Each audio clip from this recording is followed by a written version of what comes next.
on a un dîn qu'il est bien de fixer un endroit pour sa prière.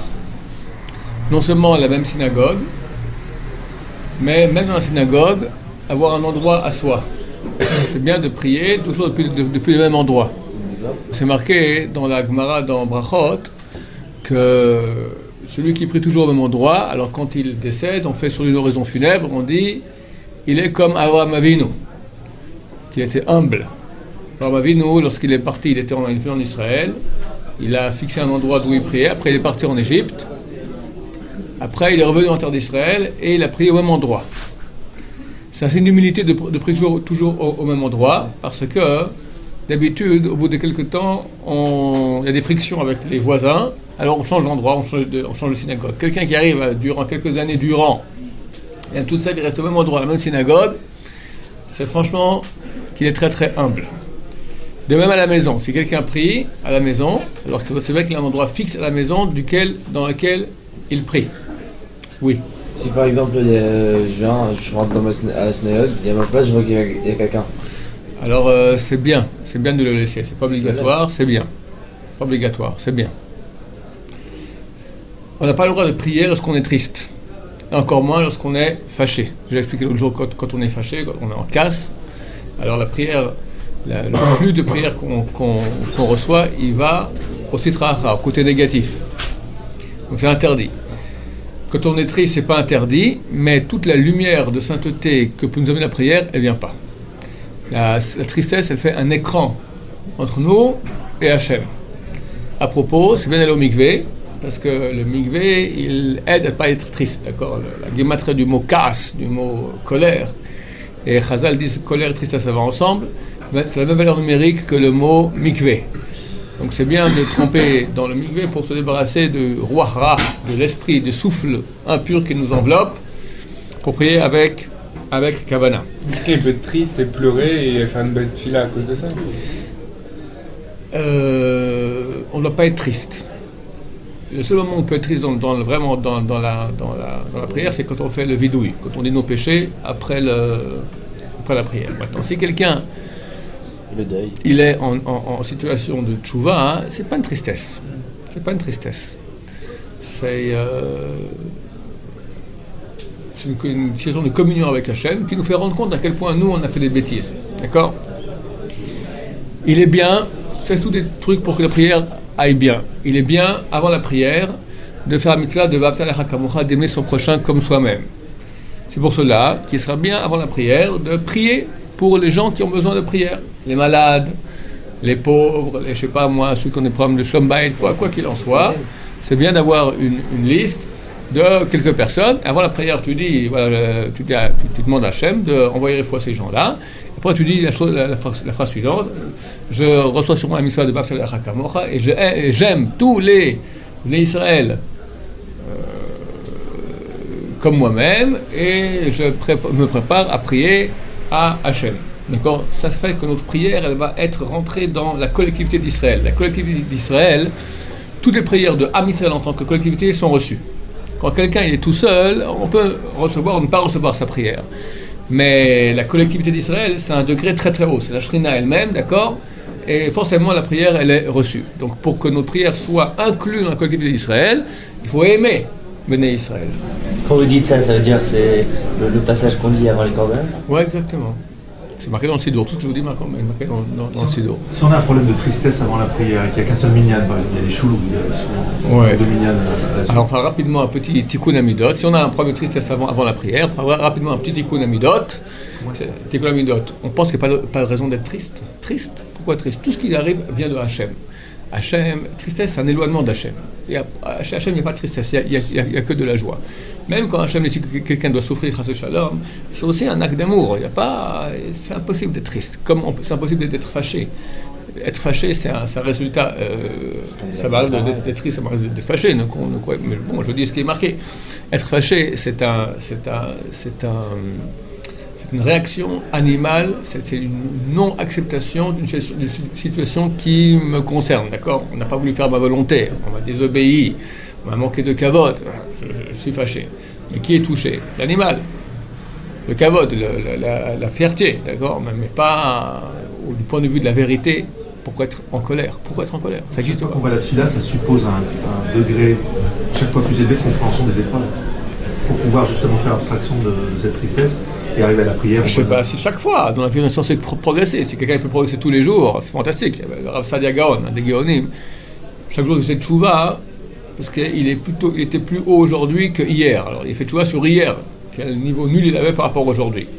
Bon, ça c'est des niveaux, je ne sais pas si à l'éveil qu'on puisse dire toutes les semaines ou même tous les mois qu'on a progressé.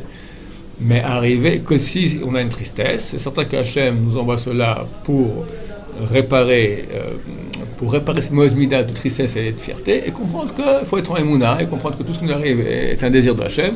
Il n'y a pas lieu d'être triste, jamais, jamais, jamais. Vraiment jamais. Que sur nos péchés. Et même, comme j'explique maintenant, qu'on est triste sur nos péchés, ça ne doit pas empêcher d'être proche de Hachem aussi. Mauvaise humeur, c'est la même chose. Mauvaise humeur, c'est comme une tristesse ou comme de la colère. C'est la même chose. C'est pas toujours évident de changer ça en c'est pas évident du tout. Rav Nosson Bachor disait, il y a des gens, des juifs, qui servent Dieu avec l'étude de Torah. Avec l'étude de Torah. Ils étudient jour et nuit sans cesse beaucoup, vraiment beaucoup, et c'est avec assiduité, avec profondeur. C'est un vrai service de Hachem, un grand, grand service d'Hachem. Il y en a qui servent Dieu avec la prière. C'est des gens qui prient avec une intention très grande, une proximité d'Hachem très très grande. Et il y en a qui servent Dieu avec la joie. Accepte tout avec joie, toujours joyeux. Et le plus dur des trois, servir Dieu avec la joie. C'est un travail, parce que c'est un travail de Emouna. Pour être en joie sans cesse, il faut être proche de Hachem, il faut être avec une foi totale que tout ce qui m'arrive est bien. Pas facile, pas facile. Avant, il connaît pas sa femme, mais il a pleuré, non? Pleurer signifie pas être triste. Ou être je veux dire, il y a tristesse et tristesse. Tristesse et tristesse. Si tu as une tristesse du genre, rien ne va plus. J'ai pas la pêche. Rien ne me dirait plus rien. Ça, c'est une tristesse dépressive. Ça, c'est extrêmement mauvais. C'est-à-dire loin de Hachem. Mais tu es proche d'Hachem. Et il y a un malheur qui t'a touché. Tu pleures, mais tu restes proche d'Hachem. Même si on est triste pour un péché, il y a un moment où il faut être triste pour le péché, c'est après l'amida, quand on fait le vidouille. Chamno, bagadno, etc. Là, vas-y, sois triste. Pendant la prière, il faut oublier tes péchés, en tout cas pas être triste à cause de cela, et prier avec amour d'Hachem, en essayant de recevoir cette lumière d'Hachem qui vient sur nous quand on prie. Parce que si on est triste, la tristesse, c'est la chose qui casse le plus le flux divin. J'ai déjà raconté souvent que Rabbeinu Hari dit que la tristesse, elle peut amener en Toum'a, en impureté, plus que n'importe quelle Avera. Quelqu'un fait une Avera, il fait un péché grave, alors il amène sur lui de la Toum'a, de l'impureté. Mais c'est pas pour autant qu'il va arrêter de servir Dieu, etc. Il va continuer. Quelqu'un, quand il est triste, il a la pêche pour pleurer, il n'a plus envie de rien. Même des fois, il peut regarder cette filine et comme ça, et pas les mettre. Il peut fumer une cigarette Shabbat, il peut faire des choses. Quand quelqu'un est en tristesse, il est loin de tout, d'accord? Il est loin de la source de la vie. Il est en tristesse. Tristesse signifie proche de la mort. Et ça, c'est la plus grande touma qu'il puisse y avoir. La mort, c'est l'impureté. La vie, c'est la pureté. C'est pas encore pire de faire un péché avec Simcha? Parce qu'on voit, par exemple, le Galazav, il est lui là, il fait Simcha. Je n'ai pas dit que tu as fait le péché avec Simcha. J'ai dit que tu as fait le péché. Ouais. Après, ok, il faut regretter ce que tu as fait, être triste pour le péché, mais il ne faut pas rentrer en tristesse, en aucun cas. Donc ça nécessite de se préparer à la prière. Absolument. La prière nécessite une grande préparation. C'est marqué dans la Gemara que les chassidim, les premiers chassidim, il y a une heure de préparation avant, une heure de préparation après, pour chaque prière. Donc 9 heures de prière par jour. La Gemara pose la question. Et la Torah, quand ils apprenaient la Torah, il dit leur Torah était bénie, d'accord? Parce qu'ils étaient à un très grand niveau. Nous, on n'est pas capable de se concentrer 1 heure avant la prière sur la prière. On est capable peut-être 10 secondes. Une demi-minute, c'est beaucoup. Pas perdre son temps. C'est des chassidim, c'est des gens qui étaient de très haut niveau, ils ne perdaient pas leur temps. S'imagine maintenant, je vais m'adresser à mon Créateur. Je vais m'adresser maintenant à Hachem qui est le monde que nous connaissons qui fait 15 milliards d'années, c'est un petit grain de sable par rapport aux autres mondes. Et Hachem, il est beaucoup plus grand que tous les mondes, il est infini, infini, infini, grand, grand. Et je peux maintenant, moi, petit moustique de rien du tout, m'adresser à lui. Et il est devant moi maintenant. Le Chazon Ish, il dit que toute la prière, c'est arriver à imaginer qu'on parle maintenant devant la Shrina et qu'elle nous écoute comme un homme parle à un autre. D'accord? S'imagine devant nous vraiment comme ça. C'est un travail de préparation, c'est vrai. Mais il faut s'y préparer avec concentration et pas, au contraire, laisser nos pensées vaquer à tout ce qu'elles ont envie et après rentrer en prière. Le fait d'étudier un petit peu avant la prière, est-ce que c'est une bonne... Non. Non, l'étude, c'est quelque chose qui occupe la tête. Plus que cela, lorsqu'on étudie la Gemara, il y a toujours des questions, des marlocotes et des discussions. On ne sait pas où est la vérité. Et ce n'est pas une chose qui nous rend serein pour aller prier. C'est pour cela qu'il est bien, quand on finit d'étudier et qu'on va se mettre à prier, de dire une halakha. Il y a une halakha qu'il est bien de dire, comme ça dit la Gemara, où il n'y a aucune marloquette là-dessus. C'est laquelle? C'est concerne les gens quand ils vont se marier. Lorsqu'une femme a sa menstruation, en fonction de la période dans laquelle elle a sa menstruation, elle a une autre impureté. Il y a une impureté qui s'appelle ziva, une autre qui s'appelle nida. Et les lois du processus de purification sont différentes pour une nida ou pour une ziva. Vu que les sages d'Israël ont vu que les filles d'Israël, elles s'en sortaient pas au niveau des calculs, parce que c'est compliqué, est-ce que je suis dans une période de Nida, est-ce que je suis dans une période de Ziva, ils ont fixé déjà il y a environ 2000 ans, il y a 1500 ans, que pour n'importe quelle goutte de sang qui sort d'une femme, elle doit s'asseoir, elle doit rester en état de pureté, Shiva Nikim, elle doit prendre 7 jours de pureté. C'est pas dans tous les cas. Une femme qui est nida et pas ziva, elle ne veut pas attendre 7 jours purs.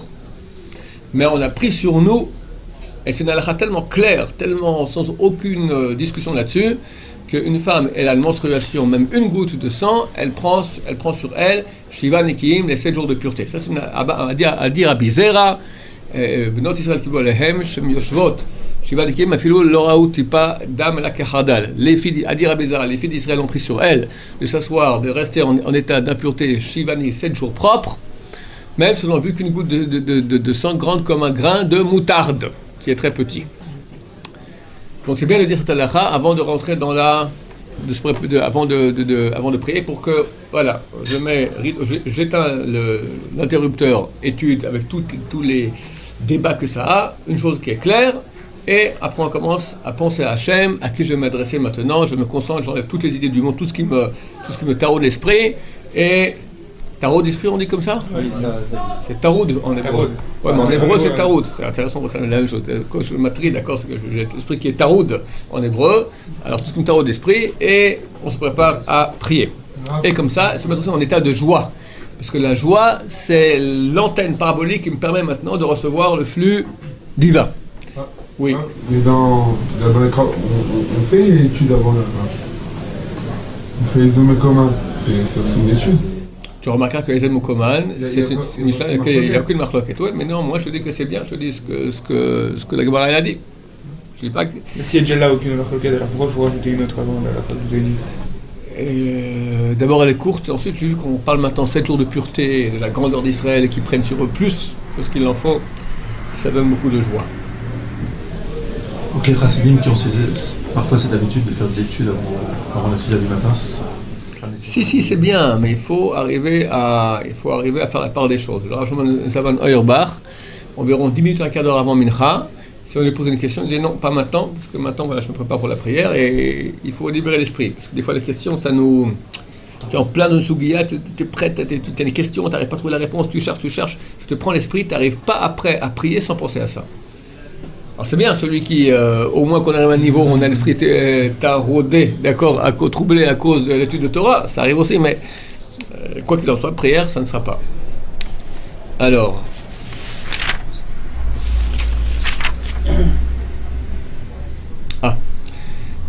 une chose très importante, non seulement pour la prière, mais pour toute la vie de bon juif, surtout dans l'étude de Torah, et particulièrement la prière, mais à chaque moment, c'est la pureté des mains. Le Chazon Ish dit que il n'y a pas de chose qui amène plus de pureté sur les hommes. Je ne sais pas s'il dit exactement comme... Enfin, on dit que un des secrets de la pureté, c'est la pureté des mains. Quand on étudie la Torah, ou on prie avec les mains qui ne sont pas pures, qui ne sont pas propres, alors c'est interdit. C'est pas une mesure de piété. Il est interdit d'étudier la Torah ou de prier avec les mains qui ont, par exemple, si on s'est gratté les cheveux, D'accord, bien qu'aujourd'hui on a des shampoings super, ça change rien. Là, la reste ce qu'elle est. Celui qui se touche les cheveux, ça va. Il touche un peu comme ça, c'est pas grave. Mais dès qu'il touche le cuir chevelu, il le gratte, d'accord. Forcément, il y a des matières grasses qui se collent et ça se considère comme une saleté. On peut pas prier ici avec les ongles, ouais. Ou avec les doigts très forts. Avec les doigts aussi. très forts, c'est pas bon. Dedans, tu touches le cuir chevelu comme ça. Ouais. Donc quand on se gratte, je vous montre comment on fait. On prend la kippa et on se gratte comme ça avec la kippa. D'accord. D'accord. Les femmes font ça avec la perruque et toute la perruque qui bouge. D'accord. Bon. Passer sa main sur le visage, c'est pareil. Si on fait ça. Et le visage, il n'y a aucun problème. Tout ce qui est partie dévoilée du corps, on peut le toucher sans se laver les mains. Même si on transpire, ça va. Par contre, quand les parties voilées, c'est quoi? Plus bas que le cou, plus haut que les coudes. Là, dès qu'on touche, même si on ne transpire pas, il faut se laver les mains. Toucher les chaussures. Le petit doigt dans l'oreille. L'index dans le nez. Le sang, sans toucher du sang, il n'y a pas besoin. C'est que les yeux non plus. C'est pas marqué clairement que pour les yeux, quand on a un peu des sécrétions qui sortent des yeux, d'accord, c'est pas marqué qu'il faut se laver les mains. Ça peut être bien. Et la bouche? La bouche, pas besoin non plus. Quelqu'un qui a mis le petit doigt dans les toilettes, il faut se laver les mains normalement 3 fois de suite, d'accord. Ceux qui font des là dans les toilettes, après ils sortent, je les vois sortir le matin pour venir ici prier, c'est un problème. Tu mets le filet en sortant des toilettes, tu t'es lavé les mains dans les toilettes, mais tu es dans les toilettes. C'est un problème, il faut se laver les mains hors des toilettes. On a fait le compte l'autre jour, il y a 6 lavabos qui se trouvent hors des toilettes. Il faut les utiliser, ils sont là pour ça, d'accord. Pourquoi le sang? Vous venez de dire le sang. Le sang, c'est un signe d'impureté. Ou non, c'est pas un signe d'impureté. C'est pas une chose qui est ça. C'est pas une sécrétion qui sort du corps. C'est une partie du corps. Le sang. C'est différent chez la femme en fait. Ah, je parle pas d'un sang de menstruation. Ça, évidemment, c'est pas très propre, d'accord. Une goutte de sang, par exemple, on a passé son doigt sur quelque chose de pointu. Ouais. Une goutte de sang, c'est pas. Il n'y a pas de problème. Quelle est cette différence alors? C'est pas la même chose. La réponse elle est très simple. Le sang de Nida, hein, même à l'époque du temple, il rendait extrêmement impur. Pourquoi? Parce que pourquoi c'est impur? Impur signifie un endroit qui contient la vie et qui n'a pas été réalisé. Le matin, quand on se lève, on est impur. Pourquoi? Parce que notre corps qui contient la vie, il était absent de vie pendant un moment. Quand on dort, il y a une partie de l'âme qui nous quitte. À ce moment-là, les forces impures rentrent dans notre corps. Quand l'âme réintègre le corps le matin, toutes ces forces impures partent, elles se rassemblent au bout des doigts. Pour partir, il faut verser de l'eau avec alternance 6 ou 8 fois. Vu qu'il y a eu un corps vide, il y a de l'impureté. Un corps mort est impur, parce qu'il contenait une âme qui était sainte. Une femme qui a ses menstruations, c'est une possibilité de donner la vie qui n'a pas été fécondée. Donc, c'est une source d'impureté. Si on va s'écorcher ou à se piquer, on a une goutte de sang. Est-ce qu'on peut le lécher sucer la feuille? Non, c'est un problème. Est-ce qu'il est permis de manger de la viande humaine? Il y a 3 avis là-dessus dans les Rishonim. Un dit que c'est un lave d'oraita, un dit que c'est un assez, c'est une loi positive, un dit que c'est une loi négative, ne pas. Un dit que c'est une loi positive et un dit que c'est des rabanan. Personne dit que c'est permis. D'accord, on ne peut pas manger, donc faire attention de ne pas avaler des morceaux de peau ou des choses pareilles. Le sang, alors les parties, c'est un interdit des rabanan parce que ça ressemble à du vrai sang, c'est pour ça que c'est interdit. Tout ce qui est intérieur aux gencives, à la ligne de dents, on peut l'avaler. Si tu as une plaie intérieure sur la langue, ça va. Si c'est à l'extérieur, ça ne va pas. Par exemple, quelqu'un qui croque dans une pomme, tout coup il y a les gencives qui saignent et il y a un peu de sang sur la pomme, alors la partie de sang qu'il y a dans les gencives, il peut, parce que c'est intérieur aux dents, ça va. Mais la partie qui est extérieure maintenant, elle est sortie, il faut la couper et manger cela sans le sang. Les lèvres gercées, parfois ça saigne. Il ne faut pas avaler le sang. Faut pas avaler le sang? Non. Les lèvres gercées, des fois ça saigne, il ne faut pas avaler le sang. Ou les peaux, des fois aussi. Comme ça, tu manges un petit morceau, d'accord, tu l'avales, c'est un problème. Les ongles, pareil. On avale les ongles quand on les ronge. Les ronger, c'est pas interdit. Mais un problème, c'est qu'on doit faire, une fois qu'on se coupe les ongles, on doit faire une netila. On amène une impureté aussi. Alors, il faut se laver les mains sans cesse. Et le vrai problème, c'est Shabbat.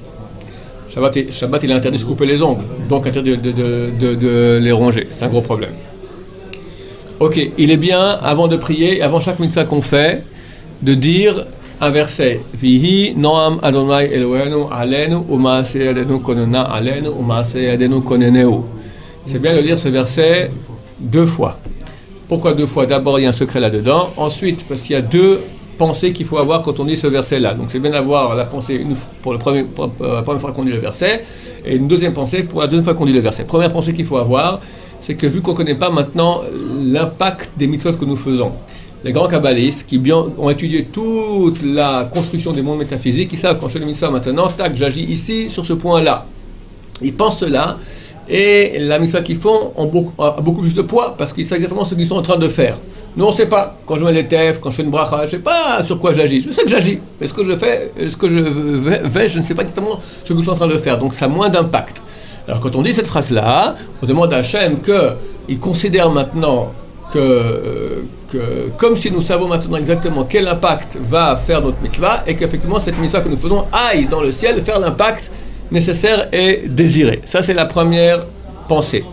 Deuxième pensée, quand on fait des péchés, on met des écrans entre Hachem et nous, qui fait que quand je fais le mitzvah, normalement il y a un flux divin qui vient sur moi, ce flux ne passe pas, parce qu'il était bouché dans ma tuyauterie spirituelle, d'accord, elle est bouchée par tous les péchés que j'ai faits, bien qu'il y ait un grand flux divin qui pourrait m'atteindre, il ne vient pas, il reste dans le ciel. Alors on demande aussi par cette prière-là, Vi Noam, que le flux divin vienne sur nous malgré nos péchés. Donc il est bien, avant de faire la prière, alors, comment on dit l'Echem, alors l'Echem Yehoud, c'est bien de dire l'Echem Yehoud avant chaque mitzvah, l'Echem Yehoud, afin d'unifier Shem Yudke Bevavke, les parties masculines de la divinité qu'on appelle Yudke, Yud et puis les 2 premières lettres du nom de Dieu, avec les parties Vavke, Vav et puis He, c'est donc les 2 dernières lettres du nom de Dieu. Donc on dit l'Echem Yehoud pour unifier Kucha Berechu, c'est Saint béni soit-il littéralement, avec sa Shrina, Shem Yudke Bevavke, le nom Yud et puis He, qui sont les 2 premières lettres du nom de Dieu, avec Vav et puis He, les 2 dernières lettres du nom de Dieu, Bichuda Shelim, dans une union qui est totale, c'est-à-dire Yudke Vavke. Areneba, je vais maintenant la Kem Mitzvah, faire la Mitzvah de, et je dis quelle mitzvah je vais faire, de Tfilat Shachrit, de Kirat Shema, si je dis Shema Israël par exemple, je dis le temps va passer, et je vais faire Shema Israël sans tout Shachrit, je dis maintenant la Mitzvah de Shema, la Mitzvah de Talit, de Tzitzit, la Mitzvah de Tfilin, la Mitzvah de Birkat Amazon, la Mitzvah d'étudier la Torah, la Mitzvah de Kibud Avehem, n'importe quoi, je veux dire quelle Mitzvah je suis en train de faire, la Sot Nachat Ruach Leotzan Sol Boreno, pour faire du Nachat Ruach, littéralement du bien, d'accord, à notre Créateur, et pour faire sa volonté, et après on dit on dit 2 fois ce verset-là. Après on fait la mitzvah, d'accord? Ça, c'est une importance, de prendre la Kabbalah une très grande importance, pour faire que notre mitzvah, elle monte mieux, elle dit mieux l'action qu'elle est censée faire.